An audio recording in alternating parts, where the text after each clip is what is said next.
Podemos dizer que o ano de 1961 foi formado por extremos. Enquanto o mundo assistia à corrida espacial travada por americanos e soviéticos, e um russo chamado Yuri Gagarin realizava o primeiro voo espacial a bordo de uma nave chamada Vostok 1, dando uma volta completa pela órbita terrestre e nos presenteando com a informação de que a Terra é azul, do lado de cá também aconteciam coisas inacreditáveis. O Brasil foi manchete internacional pelo menos duas vezes em 1961. Primeiro, porque foi um ano em que tiveram 3 presidentes da República no país. Só que teve um outro acontecimento que chocou ainda mais a imprensa internacional, que foi um incêndio de grandes proporções, em um local onde haviam cerca de 3.000 pessoas. 503 delas vieram a óbito. Além desse óbito, tiveram mais de 1.500 vítimas que passaram meses internadas em recuperação. Esse incêndio aconteceu no Gran Circo norte-americano, um dos circos mais importantes da América Latina. E o Gran Circo, ele era muito famoso no Brasil, ele circulava o país inteiro e por onde ele chegava sempre prometia fazer o maior espetáculo da Terra. Outra promessa do circo é de que eles usavam uma lona de nylon, material que, embora não seja incombustível, garante maior segurança em locais como o circo e em um caso de incêndio. Só que ambas as promessas seriam quebradas. Aquele pode até ter sido o maior espetáculo da Terra, mas ele só foi maior em termos de horror. A lona não era de nylon, era de um material altamente combustível. E para piorar ainda mais a situação, a lona era tratada com parafina para impermeabilizar e evitar goteiras. Embora tenha sido uma tragédia monumental, a dor das vítimas com o tempo foi sendo apagada. Poucas pessoas se lembram disso hoje em dia. E apesar dessa tragédia ter sido esquecida no imaginário popular, existe uma frase atribuída a esse episódio que eu tenho certeza que todos vocês conhecem. Essa frase foi atribuída ao Dequinha, autor do incêndio. É claro que não temos como comprovar se de fato ele disse isso, então fica a critério do expediente da imaginação. Mas as pessoas que estavam envolvidas no inquérito na época dizem que quando foi perguntado por que ele fez aquilo, o Dequinha respondeu: calmo e tranquilo, eu só queria ver o circo pegar fogo. Essa é uma história que vai dividir muitas opiniões. Existem muitos elementos que condenam o Dequinha, enquanto vários outros colocam em xeque a sua prisão e mostram um outro lado dessa história, onde supostamente o Dequinha teria sido apenas um bode expiatório. Bom, meu nome é Carolina e esse é o canal Pelas Páginas da História. Sejam todos muito bem-vindos. Não se esqueçam de clicar no like, se inscrever no canal, ativar o sininho de notificação para receber alerta, porque toda semana tem vídeo novo.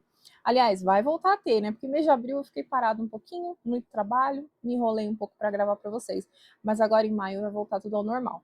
Eu convido vocês a conhecerem outros vídeos do canal. Apesar de ser um canal novo, já tem alguns vídeos postados o suficiente para distrair vocês, pelo menos por uma tarde. Então sejam todos muito bem-vindos e agora, sem mais enrolação, bora pro vídeo.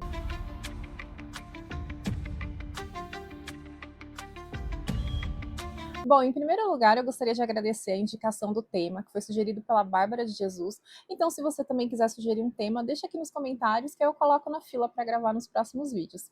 Aliás, comente também para falar o que você achou do vídeo, ou se você souber de alguma informação que de repente não foi falada, ou se eu me equivocar em algum ponto, acrescenta aqui pra gente, porque é sempre bom agregar conhecimento, né? E falando em agregar conhecimento, como de costume, vou fazer a indicação de uma leitura para vocês. Esse daqui, O Espetáculo Mais Triste da Terra, do autor Mauro Ventura. É um livro curtinho, ó, não dá muito tempo assim de leitura. Uma tarde, duas, vocês conseguem matar esse livrinho aqui tranquilamente. E ele traz a história completa, tá, gente? Então, vale muito a pena quem quiser conhecer a fundo, porque obviamente não dá, né, no tempo do vídeo para trazer 100%. Então, se vocês forem ler o nome do livro e o link, eu vou deixar no box de descrição. Quem tiver interesse em adquirir, tá lá no box de descrição para vocês. Recomendo essa leitura, tá bom? E para quem quiser complementar com a leitura, só procurar aqui no YouTube, tem bastante entrevista com o autor Mauro Ventura contando a respeito da história do Gran Circo. E por que eu quis trazer esse caso para vocês? Além de ter sido uma indicação da Bárbara, é uma história que, assim, apesar de ter sido uma das maiores tragédias do Brasil, ela é muito pouco conhecida. E tem um personagem que eu imagino que a grande maioria de vocês vá conhecer, mas pouquíssimas pessoas sabem que ele faz parte dessa história. Fica até o final do vídeo que vocês vão, assim, explode a mente, porque eu sinceramente não fazia ideia que ele era conectado com essa história. Eu cresci né? Eu sou da década de 80, então eu cresci vendo coisas sobre esse homem na televisão, algumas reportagens, e eu não fazia a menor ideia que ele era conectado com a história de uma grande tragédia. E de fato, mesmo tendo sido uma tragédia dessa magnitude, muito pouco se fala sobre isso. Não existe uma memória coletiva, né, a respeito desse acontecimento. Aliás, não existe nenhum memorial sobre essas vítimas. Eu vi uma entrevista no canal do Beto Ribeiro, quando ele recebe alguns convidados. Um desses convidados era do Rio de Janeiro. Essa história ela se passa em Niterói. E esse convidado, ele tinha perdido uma tia e uma prima nesse incêndio. Só que ele não sabia que o incêndio tinha sido criminoso, porque houve inclusive uma condenação que foi do Dequinha. Na memória dele, tinha sido um acidente, deu um curto-circuito, pegou fogo. E esse é um assunto que parece que foi apagado da memória coletiva. Eu entendo que é perfeitamente normal, principalmente as pessoas do local, quererem esquecer o que aconteceu. Só que esse esquecimento, ele é traiçoeiro, né, gente? Porque se a gente não aprende com a história, se apenas fingimos que nada aconteceu, a história tende a se repetir por diversas vezes. É só pegarmos a sequência de incêndios que aconteceram depois desse do circo, que foi em 1961. Na década seguinte, as manchetes abriram espaço para os incêndios do Andraus, do Joelma, depois na década de 80, se eu não me engano, do Grande Avenida.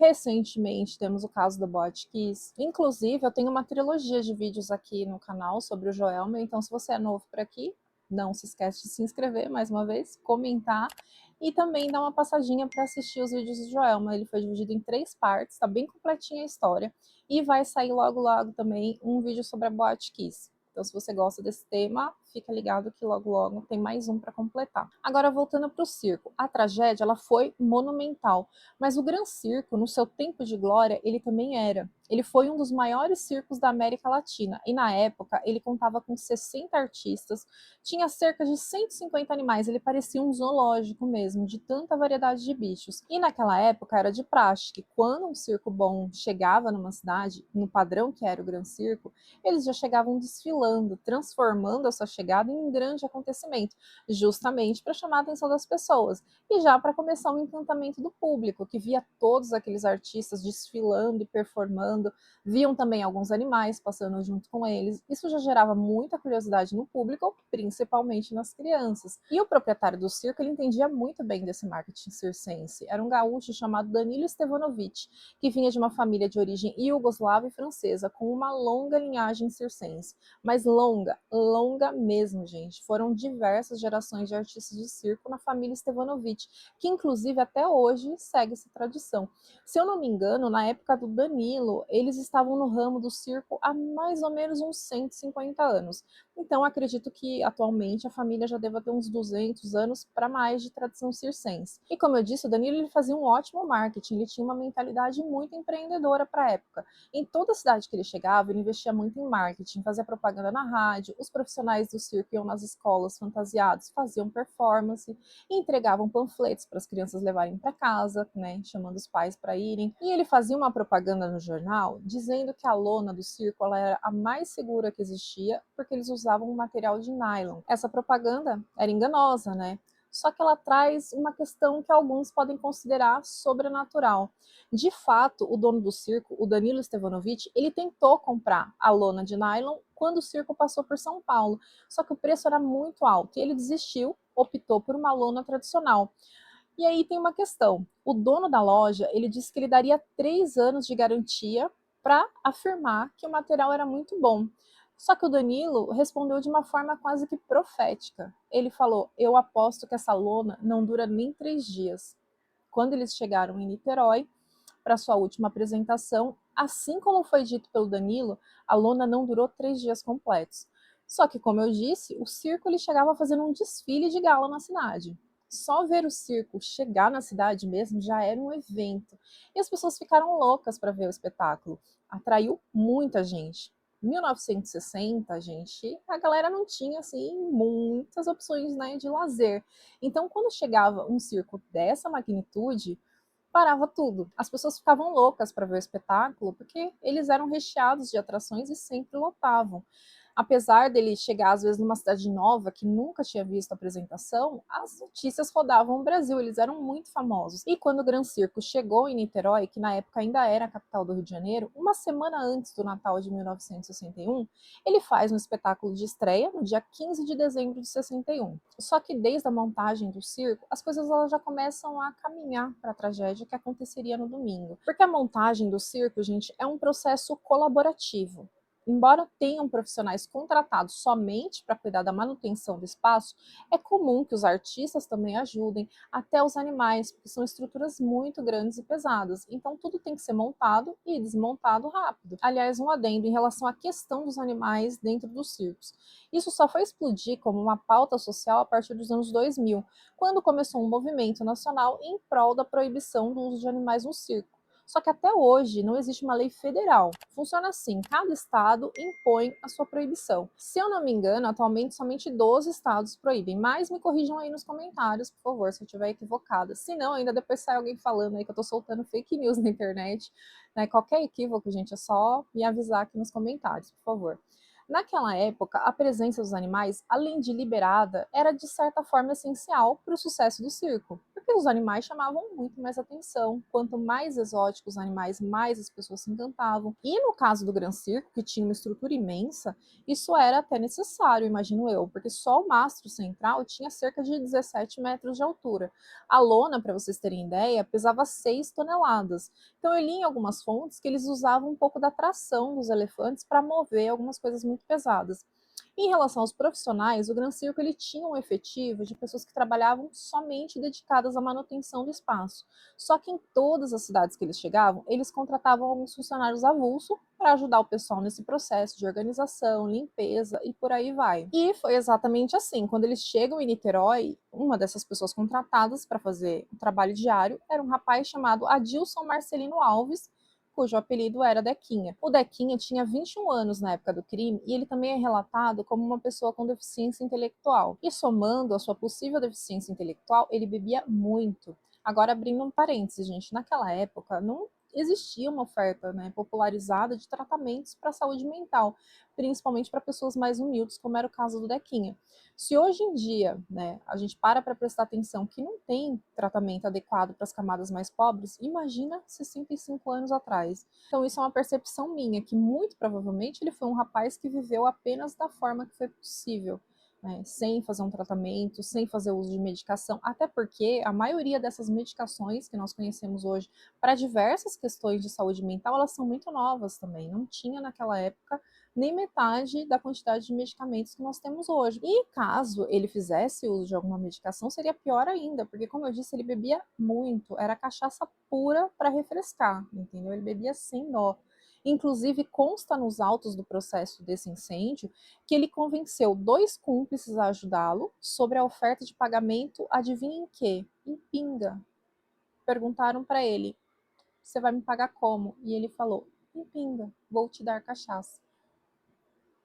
Então tá, né, gente? A motivação das pessoas para terem feito isso foi receber uma garrafa de pinga. E o Dequinha, apesar dessa deficiência intelectual, ele conseguia, assim, arrumar alguns bicos para trabalhar, porém, em alguns momentos, essa dificuldade cognitiva, junto com o fato dele beber no horário de trabalho, atrapalhava bastante para ele desempenhar o serviço. Algumas fontes dizem que o problema que ele arruma no Gran Circo é justamente por ficar bêbado no trabalho. Ele acaba quebrando um espelho muito caro que tinha no camarim e também atrapalha bastante ali na montagem das estruturas. Em vez de ajudar, ele fica passando por cima e atrapalhando e acaba, né, irritando um pouco o pessoal ali. Só que ele praticamente não fez muita coisa e foi mandado embora muito rápido, porque ele estava atrapalhando muito. E na sexta-feira, no dia 15, chega o momento da estreia, na primeira apresentação, e ele tenta entrar por debaixo da lona, o segurança vê, retira ele. Ele fica muito bravo, ele diz que ele tem direito de ver a apresentação, que ele ajudou a montar aquilo, mas não ajudou nada, né, gente? Porque ele mais atrapalhou do que qualquer coisa. Mas mesmo assim não deixaram, retiraram ele dali, e no sábado ele volta, na segunda apresentação, no sábado, dia 16 de dezembro, e tiram ele de novo. Segurança percebe e retira ele. Só que daí o caldo já entornou, né? O Dequinha soltou o verbo dizendo que ia se vingar, que não ia ficar assim. Ele saiu de lá muito bravo. E assim foi feito. Ele tratou de buscar pessoas para ajudá-lo nessa vingança. E ele marca um encontro com 2 pessoas. Um foi o José dos Santos, de apelido Pardal. Esse cara estava condenado por roubo, mas estava solto. Que surpresa no Brasil, não é isso?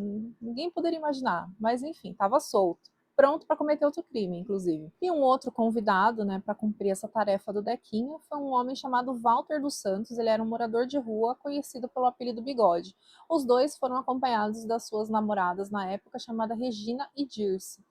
E o Dequinha, ele falou em alto e bom som para eles que ele queria tacar fogo no circo. Bem normal. Oi, vem me encontrar.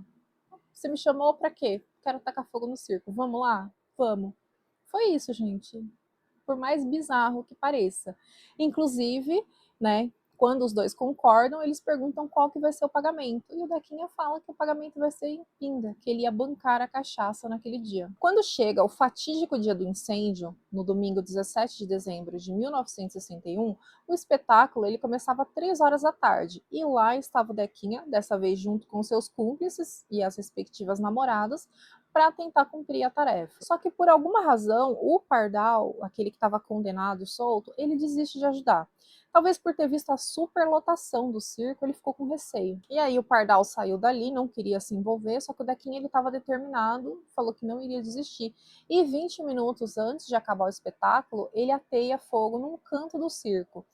E em meio a um salto da trapezista Antonieta Stevanovic, que inclusive era irmã do proprietário Danilo, ela grita, né, que estava pegando fogo, alertando todos, né, para saírem rapidamente dali. E o fogo, ele se descontrola muito rapidamente. Como eu tinha dito, aquela lona, ela tinha um tratamento de parafina, então a chama ela se espalhou muito rápido. Do momento em que ela grita, né, que está pegando fogo e as pessoas começam a reparar e se movimentar para sair, o excesso de madeira também ajudou a propagar muito rápido, né, aquele fogo e encher de fumaça, porque, né, o ambiente estava fechado com a lona. Então, assim, foi questão de poucos segundos, o ambiente já tinha virado um completo caos. E naquele dia tinham mais de 3.000 pessoas, então imagina o desespero para sair dali, com uma fumaça tomando conta de tudo, um empurra-empurra generalizado. Então as pessoas começaram a cair, foram pisoteadas. Foram poucos que conseguiram sair, né, muito rápido e sem nenhum ferimento. A maioria das pessoas, infelizmente, não teve essa sorte. Os artistas, eles fizeram tudo que estava no alcance deles para tentar salvar as pessoas e os animais que estavam nas jaulas. Em uma tentativa desesperada, né, de tirar a lona, o domador do leão, que chamava Oswaldo Stevanovic, soltou as amarras que sustentavam o mastro central, porque na cabeça do Oswaldo, eles conseguiriam puxar a lona para fora, aumentando a chance das pessoas conseguirem sair. Só que, infelizmente, essa atitude do Oswaldo teve o resultado oposto. Os mastros centrais, eles tinham cerca de 17 metros de altura, então quando eles tiram as amarras para tentar puxar a lona, essa lona que pesava 6 toneladas, ela cedeu, e aí prendeu as pessoas embaixo, e aí aquele material, ai gente, que agonia, era parafina derretendo em cima das pessoas, então vocês já imaginam. O tempo total desse incêndio foi cerca de 10 minutos, mas os danos foram devastadores. Centenas de pessoas foram pisoteadas, queimadas, asfixiadas com a fumaça. Em meio a esse caos, surgiu uma grande heroína, grande mesmo. Muitas pessoas foram salvas graças a uma elefanta chamada Semba. Ela ficou marcada nessa história porque ela também se desesperou e ela saiu disparada e foi abrindo caminho, puxando um pouco a lona. Então, algumas pessoas, né, que estavam ali próximas do acesso da saída conseguiram se salvar graças a Semba, que infelizmente também ela pisoteou muitas pessoas, porque a gente era um elefante desesperado, né, correndo, mas muitas pessoas mesmo conseguiram se salvar graças a ela. Se ela não tivesse aberto esse caminho, muito mais vítimas teriam morrido naquele dia. E imediatamente essas pessoas que estavam saindo, elas já voltavam para tentar resgatar outras, e os populares que passavam ali ao redor de onde o circo foi montado, começaram a ver aquele tumulto, já chamaram a ambulância, chamaram a polícia, os bombeiros, e também partiram para tentar resgatar. Então tinham muitos carros populares ali tentando fazer o salvamento das pessoas. Até porque a quantidade, né, de viaturas e ambulâncias disponíveis, a gente não dava conta, eram mais de 3.000 pessoas para serem resgatadas. Que oficialmente foram vendidos 2.800 ingressos, só que foram cedidos mais ou menos uns 300 como cortesia, como era de costume sempre que, né, o circo chegava, eles ofertavam mais ou menos uns 300 para os principais comerciantes, os políticos locais, enfim. algumas cortesias que eles davam para algumas crianças que eles viam que não teriam condição de ir, então sempre tinha um excedente. Além disso, também tinham as pessoas que, assim como o Dequinha, também entravam sem pagar. Então, o número total estima-se que tenha sido mais de 3.100 pessoas, mas não tem oficialmente um número. Então, por conta dessa superlotação, não tinham carros oficiais suficientes. O jeito foi a própria população começar a ajudar a remover as vítimas. Gente, a vontade de ajudar era tanta que teve um vendedor de picolé que ele jogou todos os sorvetes do carrinho no chão, colocou uma criança no carrinho e saiu correndo rumo ao hospital, só que infelizmente o menino não sobreviveu.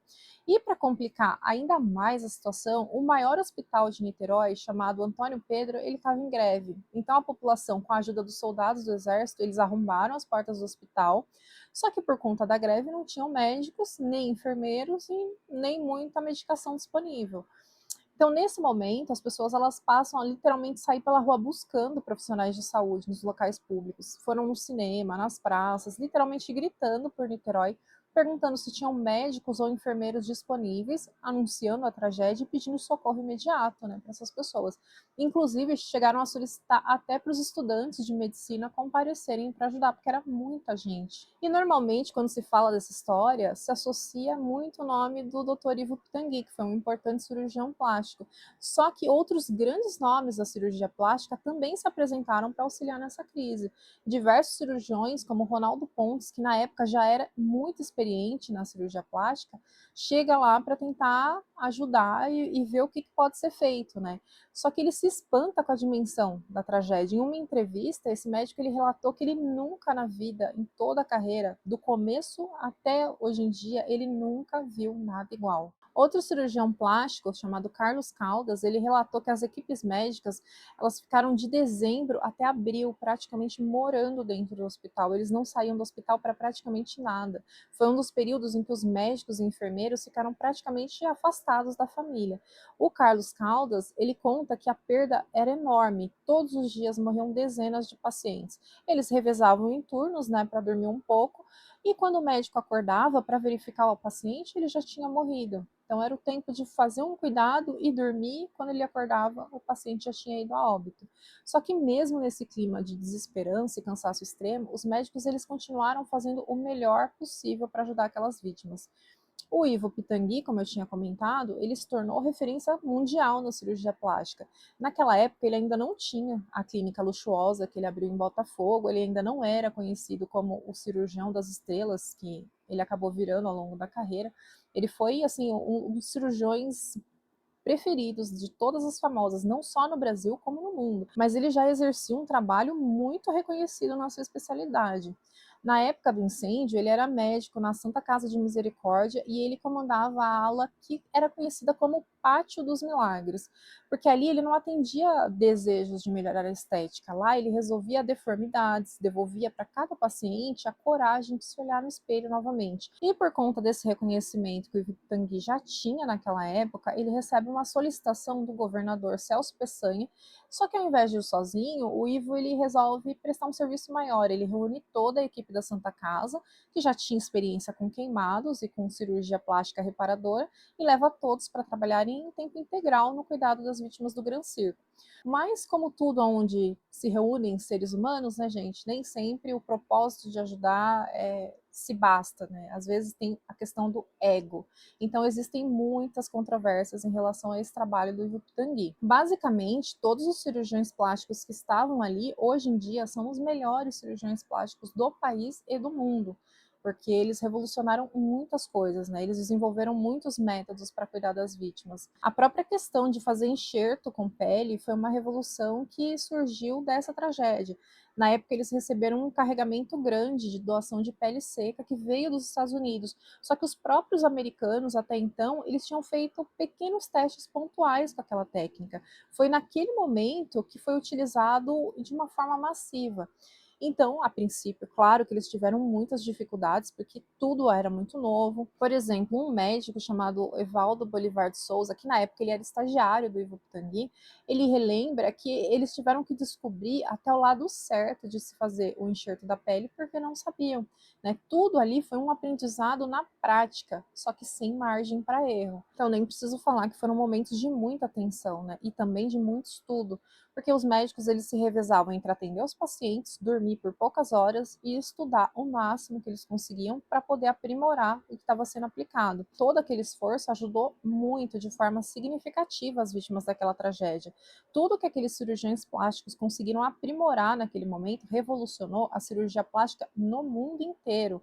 Hoje, vítimas de queimadura têm um processo de tratamento muito mais assertivo graças àquelas descobertas. Inclusive, aquela tragédia ela serviu para mostrar o lado social da cirurgia plástica, né? O poder que uma cirurgia reparadora tem sobre a autoestima de uma pessoa, principalmente de um sobrevivente de uma tragédia.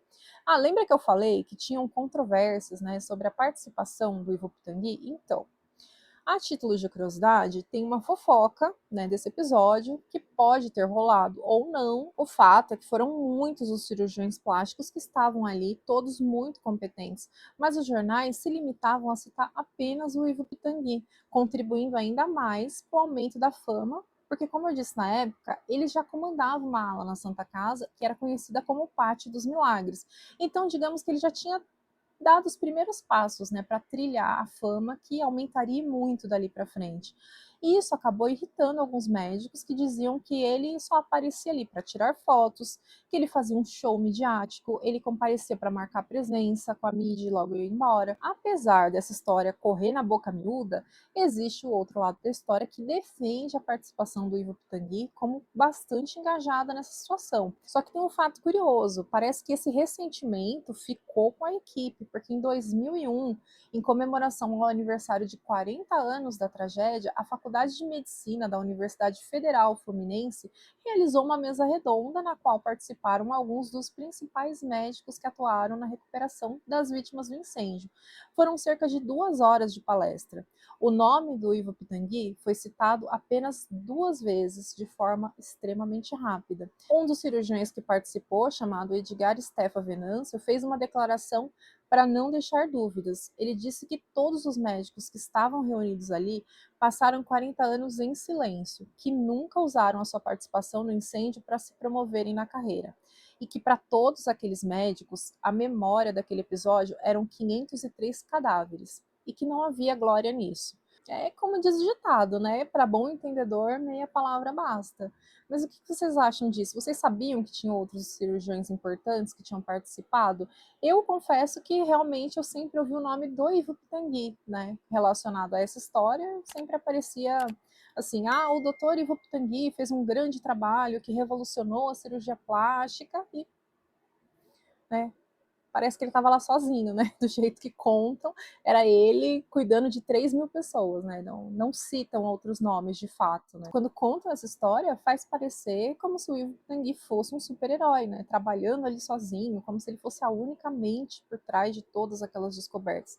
É claro, gente, que sem dúvida ele foi de suma importância, né? Porque independente do ressentimento que isso possa ter gerado, ele não chegaria onde ele chegou se de fato ele não fosse um profissional de ponta. Só que a mídia retratou ele como a única mente por trás daqueles tratamentos, quando de fato por trás dele, que estava ali, né, à frente da mídia, tinha toda uma equipe trabalhando junto, pesquisando junto, desenvolvendo junto.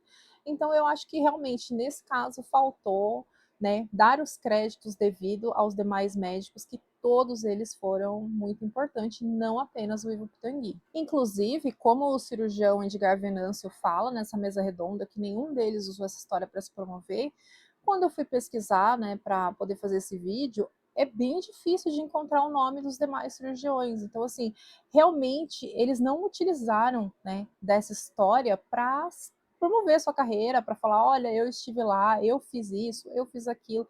Eles seguiram, né, a vida, se aperfeiçoaram, mas não fizeram disso um trampolim, né, um marketing pessoal. Não estou dizendo que o Ivo Pitangui fez, tá? Eu também não encontrei nenhuma entrevista, nenhuma declaração do Ivo Pitangui usando isso como autopromoção, mas a mídia colocou ele, sim, como sendo a pessoa que representava, né, aquela unidade de tratamento. E não foi bem assim. Nesse livro aqui que eu falei para vocês no começo do vídeo, ele foi a principal fonte, mas não foi a única, tá?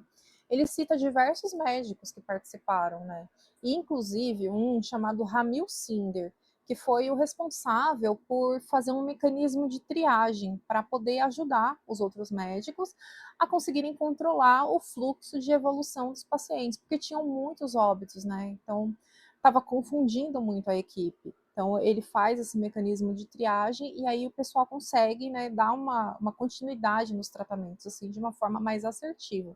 Mas eu realmente, eu não sabia, né, dessa fofoca, que tinha esse ressentimento, né, que os médicos acabaram acusando o Ivo Pitangui de ser apenas uma figura midiática, né? Eu não sabia disso. Se alguém souber, por favor, coloca aqui nos comentários, porque para mim isso foi novidade. Outra coisa que eu não sabia dessa história é que até o IML colapsou. O IML de Niterói, ele não comportava mais corpos, ele ficou super lotado em questão de minutos. E as vítimas, elas precisaram ser acomodadas em caminhões frigoríficos.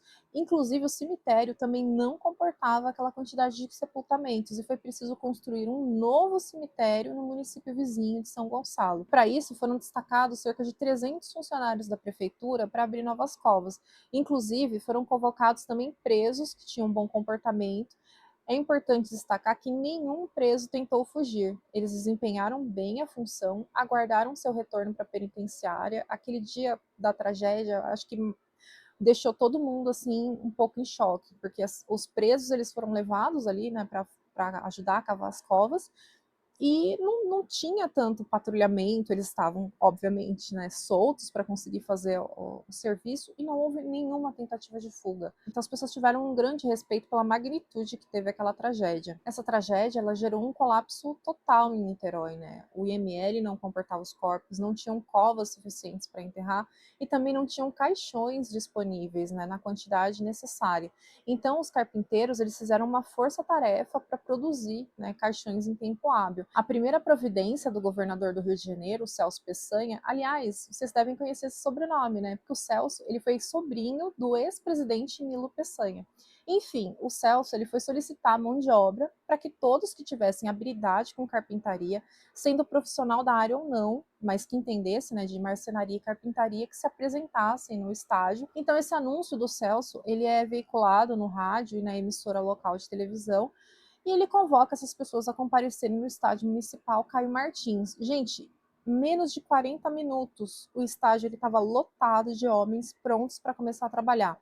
E aquela carpintaria improvisada no meio do estádio produziu em tempo recorde 400 caixões. Nenhum carpinteiro exigiu pagamento, eles finalizaram o serviço, foram se despedindo e não aceitaram receber nada pelo trabalho. E a ajuda não parava por aí, também tinham muitas farmácias doando medicamentos e materiais para curativos. Como era muita gente, os hospitais de Niterói e São Gonçalo não davam conta. Então as autoridades começaram a recorrer a todos os leitos particulares. Foi aí que aconteceu uma situação muito injusta no meio dessa tragédia, porque um obstetra chamado Messias de Souza Farias, ele disponibilizou todos os leitos da sua clínica particular. Ele doou todas as medicações e o tempo dos funcionários que ele pagou do próprio bolso para atenderem as pessoas. Só que assim, gente, esse ato de boa vontade que esse médico teve, literalmente levou ele à falência, porque tudo foi consumido na clínica e ele não teria pagamento por aquilo, né? Ele era uma clínica particular e ele fez isso voluntariamente.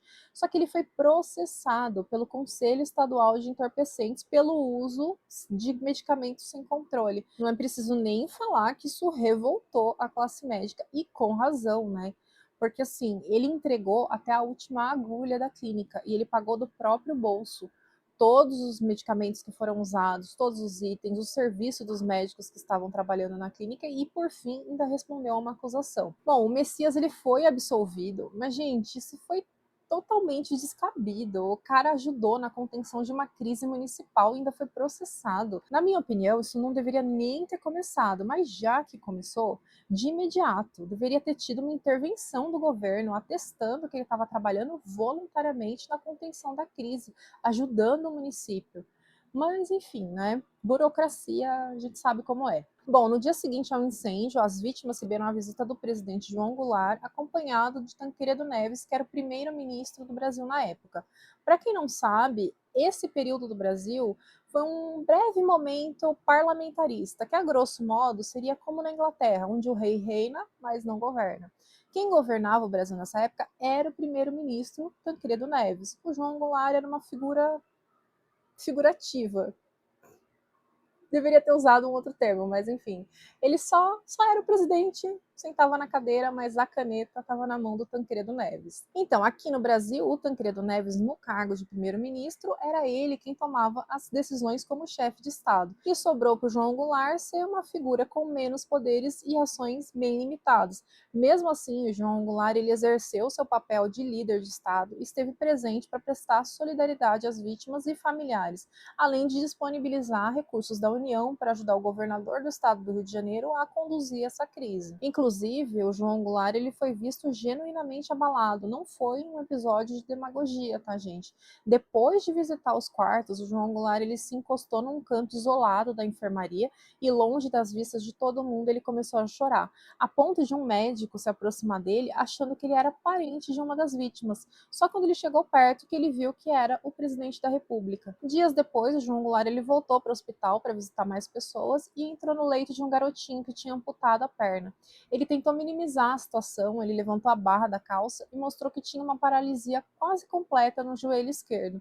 E disse para o menino que se ele, com o joelho paralisado, tinha conseguido virar presidente da República, assim que o menino se recuperasse, ele poderia realizar grandes feitos também. No geral, a tragédia comoveu o mundo inteiro. Eles receberam, além de orações do Papa João XXIII, recursos financeiros do Vaticano para ajudar no cuidado das vítimas. E muitos outros países também nos ajudaram, tanto em recursos financeiros como em medicamentos, equipamentos e equipes médicas que vieram da Argentina, do Chile, do Uruguai. Os Estados Unidos também ajudaram bastante, enviando muita pele seca para ajudar nos enxertos dos queimados. Mas, em paralelo ao cuidado com as vítimas, é claro que a população queria justiça e a polícia estava tentando descobrir o que tinha acontecido. Eles chegaram a desconfiar do Danilo Stevanovic, porque 3 meses antes de ir para o Rio de Janeiro, ele fez um seguro justamente com uma cobertura contra incêndio. Só que havia naquela época um incendiário, provocando uma série de grandes incêndios no Rio de Janeiro. Então ele acabou sendo descartado como suspeito, já que ele tinha uma preocupação legítima. A polícia, durante um tempo, também admitiu a possibilidade de ter sido um incêndio acidental, já que o circo tinha péssimas instalações elétricas.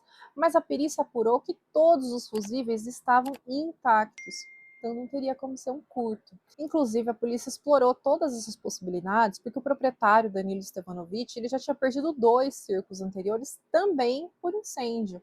Inclusive, um profissional circense chamado Doraci Campos, que fazia o personagem Palhaço Treme Treme, ele declarou que as instalações do Gran Circo eram muito precárias, tão precárias quanto as dos 2 circos que tinham pegado fogo. E por conta dessas especulações, criou-se uma teoria posterior de que o fogo começou sim por um curto-circuito, dizendo que o fogo havia começado no topo da lona, o que não é verdade. Mas até hoje, muitas pessoas ainda acreditam que foi acidental. Algumas pessoas até especulam que a confissão do Dequinha e dos cúmplices teria sido sobre forte coação policial, digamos assim. Inclusive, a mãe do Dequinha, ela disse que ele tinha mania de confessar crimes, que ao longo dos seus 21 anos, ele já tinha 28 passagens pela polícia, sempre confessando crimes que queriam que ele confessasse. Ele também teve passagens por hospitais psiquiátricos, onde ele foi diagnosticado com epilepsia com baixo nível mental, somando ao fato que eu comentei que ele bebia muito, né, isso complicava o seu entendimento sobre as coisas. Só que outros 2 psiquiatras que avaliaram o Dequinha depois dele ser preso pelo crime do Gran Circo afirmaram que ele tinha características marcantes de uma forte maturidade emocional e uma psicopatia fronteiriça.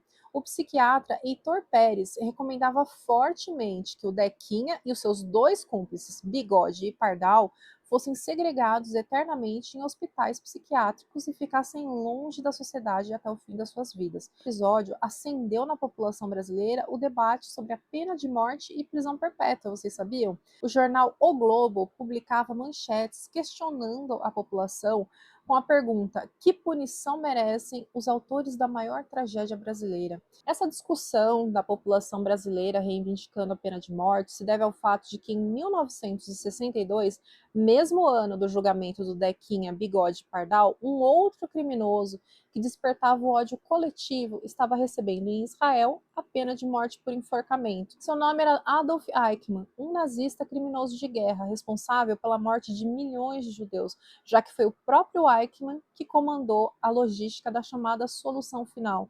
Então, ele foi literalmente o homem responsável por enviar todos aqueles milhões de judeus para os campos de concentração. E aqui no Brasil, aquela tragédia marcou tanto a população que o ódio contra esses 3 incendiários do circo se tornou tão grande que as pessoas passaram a defender que eles mereciam a mesma pena que o Adolf Eichmann. Até que no dia 23 de outubro de 1962, os 3 foram condenados a 16 anos de prisão. As companheiras deles, Dirce e Regina, que estavam presentes, foram absolvidas por não conseguirem provar envolvimento delas na prática do crime. E ambos os cúmplices, o Pardal e o Bigode, eles cumpriram a pena em sua totalidade.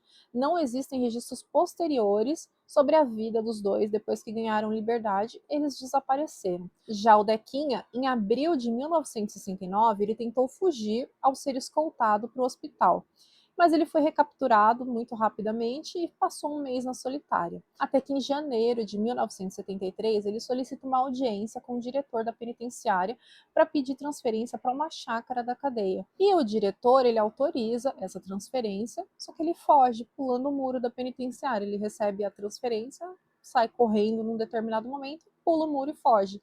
Por incrível que pareça, especularam que ele fugiu para assistir ao ensaio da escola de samba Unidos de Viradouro.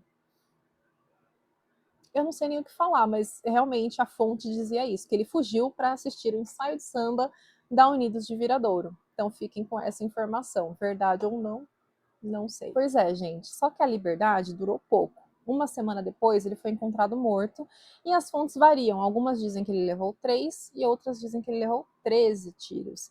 Outra especulação das fontes é que dizem que a morte do Dequinha foi uma possível queima de arquivo, porque há quem defenda a sua inocência e diga que ele foi apenas um bode expiatório para pagar pelo incêndio do circo.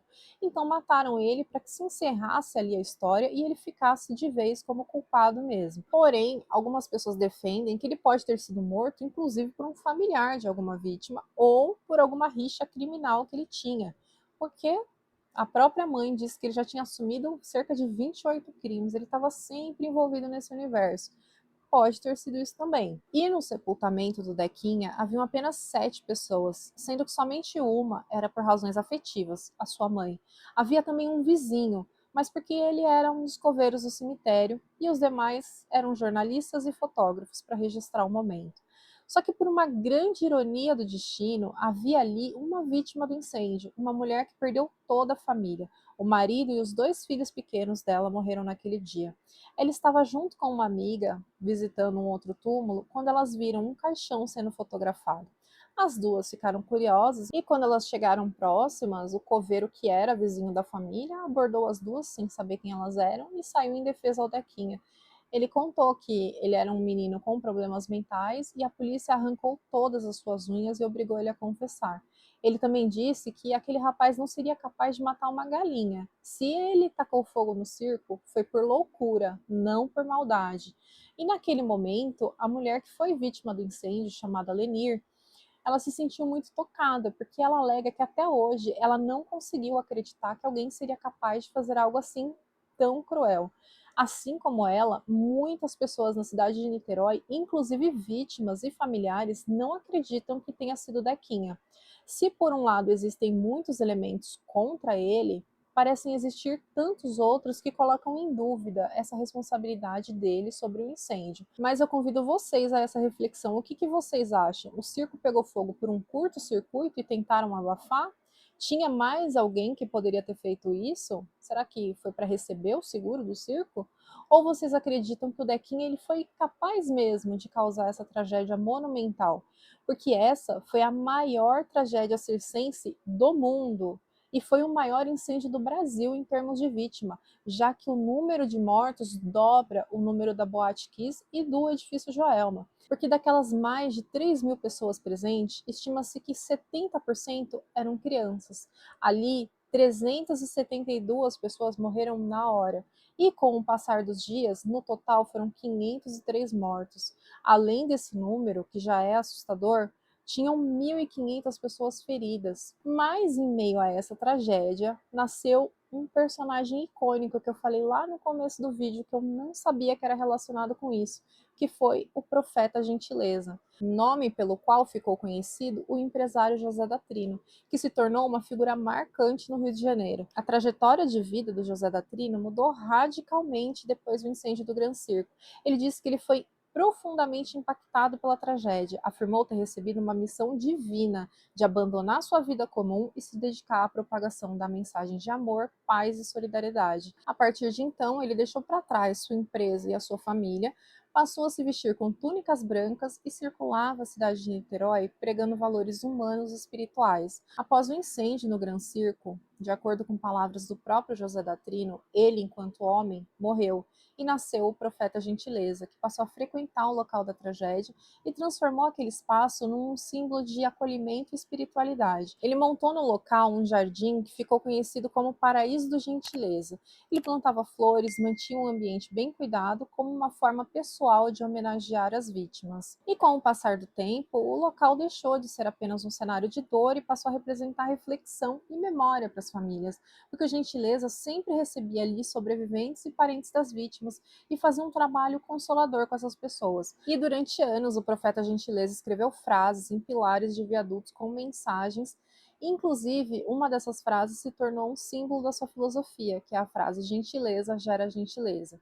A sua linguagem era simples e direta e buscava criticar o egoísmo, o consumismo, a violência da sociedade e incentivar atitudes mais humanas no cotidiano. E tem um fato curioso nessa história, porque foi feito um documentário a seu respeito e o Gentileza se defendeu, dizendo que muitas pessoas chamam ele de maluco, que tratam ele como chacota, e a Gentileza diz nesse documentário que todos poderiam ser malucos assim como ele, desde que fossem um maluco beleza. Alguns anos depois, ele foi eternizado pelo Raul Seixas na música Maluco Beleza. Então eu deixo essa recomendação para vocês, escutem a música do Raul e analisem a letra de Maluco Beleza. Eu não sabia que ela tinha sido inspirada no Profeta Gentileza, mas agora faz todo sentido, porque assim, gente, a letra dessa música é a pura descrição deste personagem que se tornou o Profeta Gentileza. Se vocês assistirem ao clipe da música, melhor ainda, porque o clipe ele faz uma total alusão à história do José da Trino, porque ele mostra o Raul caracterizado como um homem de negócios andando pelo calçadão do Rio de Janeiro de terno, com uma pasta, e de repente ele aparece com uma túnica branca, segurando uma harpa. Mais uma coisa que eu não conhecia sobre essa história. Eu conheci uma música da Marisa Monte, chamada Gentileza, que foi feita para homenagear o papel social que o Profeta Gentileza teve. Mas a música do Raul Seixas, né, a Maluco Beleza, eu não fazia ideia. Vocês sabiam disso? Alguém aí gosta do Raul também? Eu adoro, gente. Para mim é um dos melhores cantores nacionais que já teve em todos os tempos. E essa música é maravilhosa. Enfim, sou fã, bastante. Bom, após a sua morte, em 1996, as inscrições que o Profeta Gentileza fazia nos viadutos começaram a ser apagadas. Inclusive, a música da Marisa Monte fala sobre isso. Se eu não me engano, fala que apagaram tudo, pintaram tudo de cinza.